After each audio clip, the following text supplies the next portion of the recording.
Hello hello guys, के छ हजुरहरुको हाल खबर? सन्चै आरामै मस्तै तन्दुरुस्तै हुनुहुन्छ होला। स्वागत छ हजुरहरुलाई मेरो युट्युब च्यानलमा। म तपाईको आफ्नो प्यारो साथी, भाइ बन्धु, सखा सहेली। साउदीको रियाददेखि आएको 25 महिना प्लस भइसक्यो। गर्दा गर्दै कमाएको 4 पैसा छैन, गुमाएको धेरै छु। यस्तै छ जिन्दगी, लाड झाड जिन्दगी भन्छन् नि, त्यस्तै भइरहेको छ। अनि के भन्ने, यस्तै छ। छुट्टी थियो हिजो रातभरिको छुट्टी थियो, मात्रै 12-14 घन्टाको छुट्टी थियो। कुनै बेला 48 घन्टाको दिन्छ, कुनै बेला 12 घन्टाको मात्रै दिन्छ। बुझ्नै गाह्रो छ। अब कम्पनी हो, कम्पनीमा काम गरेपछि यस्तै हुन्छ। म अब आफ्नो इन्ट्रोडक्सन दिउँ भने 25 महिना त भइसक्यो। यहाँको एयरपोर्टमा काम गर्छु, किङ खालिद इन्टरनेसनल एयरपोर्ट रियादमा छु अहिले। As a service crew, cleaner, cashier, barista अनि वेटर, टिम लिडर, जे भन्दा पनि हुन्छ त्यसमा काम गर्छु। त्यो सबै पोजिसन त मिक्स छ।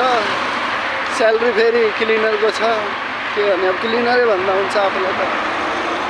स्यालेरी थोरै, काम धेरै छ। किनभने हाम्रो आउटलेटमा एउटा आउटलेटमा एकैजना हाले।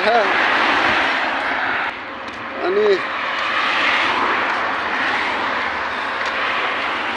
यस्तै छ हजुर। जुनियर पोजिसनको इज्जत कहीँ पनि हुँदैन, अनि सिनियरलाई इज्जत चाहिन्छ। सिनियरले भनेको कुरा मान्नुपर्ने अरे। उनीहरूलाई क्रस क्वेसनिङ गर्दाखेरि फेरि उनको चाकफाट टर्नेट हानिदिन्छ। यस्तै छ जिन्दगी। अनि हिजो राति मासु लिन गएको, अनि फ्लाफिल खाएँ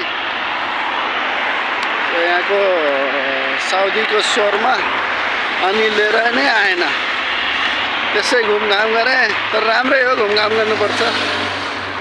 अनि 12-13 रियाल खर्च गरेँ आएँ।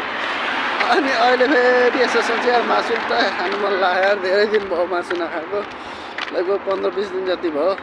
यसो मासु लिएर आइहालौँ भनेर मासु लिन जानु लाग्यो।